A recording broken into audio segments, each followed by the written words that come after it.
كلا بل لا تكرمون اليتيم ولا تحاضون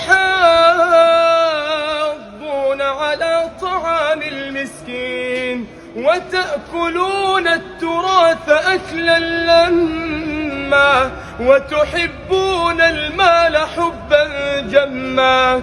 كلا إذا دكت الأرض دكا دكا وجاء